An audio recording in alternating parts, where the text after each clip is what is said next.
Hello friends, నేను మీ శ్రీదేవిని. Welcome back to recipe box Telugu channel. మరొక మంచి బ్రేక్ఫాస్ట్ రెసిపీతో నేను ఈరోజు మీ ముందుకు వచ్చేసానండి. ఈరోజు నేను మీకు సెమీ ఓట్స్ దోశని ఏ విధంగా ప్రిపేర్ చేసుకోవాలో చూపించబోతున్నాను. ఈ దోశతో పాటు ఒక టేస్టీ చట్నీని కూడా చేసి చూపించబోతున్నాను. సెమీ ఓట్స్ దోశ ఏంటని ఆలోచిస్తున్నారా? అదేంటో తెలుసుకోవాలంటే ఈ వీడియో చివరి వరకు కూడా స్కిప్ చేయకుండా చూసేయండి. ముందుగా చట్నీ కోసం గిన్నెని పెట్టుకొని గిన్నె హీట్ ఎక్కిన తర్వాత ఆయిల్ యాడ్ చేసుకొని ఒక కప్పు వేరుశనగ పప్పుని యాడ్ చేసుకోవాలండి.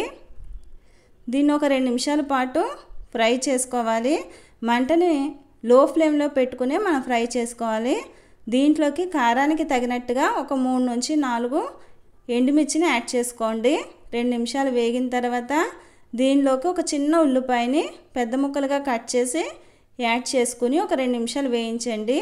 దీనిలో ఒక స్పూను జీలకర్రని అలాగే ఒక 3-4 వెల్లుల్లి రెబ్బలను కూడా యాడ్ చేసుకోండి. ఒక 2 నిమిషాల పాటు వేయించుకుని మనం స్టవ్ ఆఫ్ చేసేసుకుందాము. ఇది బాగా చల్లారిన తర్వాత మనం మిక్సీ జార్లో వేసుకుని మిక్సీ పట్టేసుకోవాలండి. ఈ చట్నీ చాలా టేస్ట్గా ఉంటుంది. బాగా చల్లారిన తర్వాత మాత్రమే మిక్సీ చేసుకోవాలి మనం. దీంట్లోకి కొద్దిగా చింతపండుని యాడ్ చేసుకొని మీ టేస్ట్కి తగినట్టుగా సాల్ట్ని యాడ్ చేసుకోండి. ఇలా స్మూత్గా మనం గ్రైండ్ చేసేసుకుని ఒక బౌల్లోకి తీసేసుకుందాము. ఈ చట్నీ దోశల్లోకి చాలా బాగుంటుందండి. దీంట్లోకి వాటర్ని వేసేసుకుని చట్నీ అనేది రెడీ చేసేసుకోవాలి. ఇప్పుడు దీనికి తాలింపు కోసం గిన్నెను పెట్టుకుని ఆయిల్ వేసుకుని ఆయిల్ హీట్ ఎక్కిన తర్వాత ఒక స్పూను ఆవాలు, ఒక స్పూను మినపప్పును యాడ్ చేసుకోవాలి. ఇవి బాగా వేగిన తర్వాత దీనిలో ఒక 2-3 ఎండుమిర్చిని వేసుకుని కొద్దిగా కరివేపాకును కూడా వేసుకుని బాగా ఫ్రై అయిన తర్వాత ఈ తాలింపును మనం చట్నీలోకి వేసేసుకుందామండి. ఎంతో టేస్టీగా ఉండే చట్నీ అనేది రెడీ అయిపోయింది. ఇప్పుడు మనం దీన్ని పక్కన పెట్టేసుకుందాము. మరి సెమీ ఓట్స్ దోశ ఏంటి, ఎలా చేస్తుందని అనుకుంటున్నారా?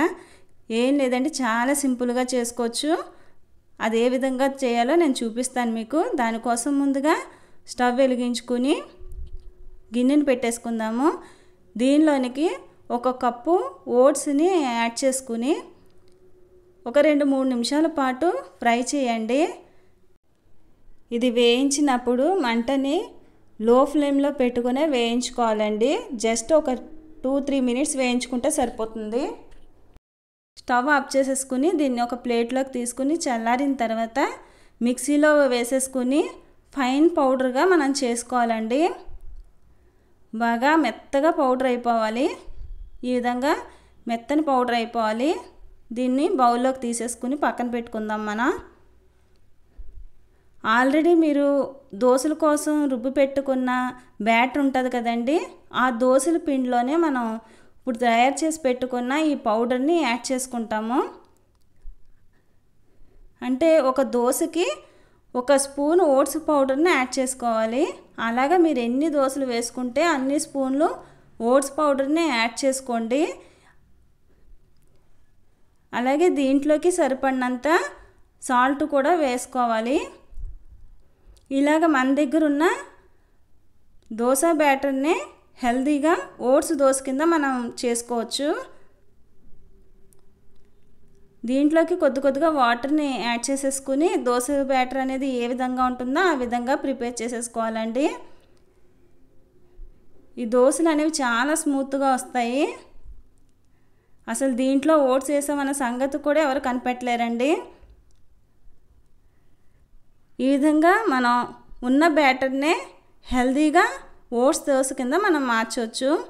ఇప్పుడు పెనం పెట్టేసుకుని దోశలు అనేవి వేసేసుకుందాము. కొద్దిగా ఆయిల్ని వేసుకుని 2 పక్కల కూడా చక్కగా కాల్చుకోవాలి. మరి నేను చేసిన ఈ రెసిపీ కనుక మీకు నచ్చినట్లయితే, మీకు యూస్ఫుల్ అనిపిస్తే కనుక మీ ఫ్యామిలీ మెంబర్స్కి, మీ ఫ్రెండ్స్కి షేర్ చేయండి, లైక్ చేయండి. అలాగే మీరు కూడా ఈ రెసిపీని ట్రై చేసి ఎలా వచ్చిందో కమెంట్ చేయండి. కొత్త వాళ్ళు ఎవరైనా చూస్తుంటే ప్లీజ్ సబ్స్క్రైబ్ చేసుకోండి. అలాగే మన దగ్గర ఉన్న బ్యాటర్తో మొత్తం అంతా కూడా దోశలు వేసేసుకుందాము. అంతే అండి, ఎంతో టేస్టీ అయిన సెమీ ఓట్స్ దోశ అనేది రెడీ అయిపోయింది. ఎంతో సాఫ్ట్గా ఉంటాయి. నేను చేసిన ఈ చట్నీతో ఈ దోశలు అనేవి సర్వ్ చేసుకోండి. మరిన్ని మంచి రెసిపీల కోసం నా ఛానల్ని సబ్స్క్రైబ్ చేసుకోవడం మాత్రం మర్చిపోకండి. Thank you for watching.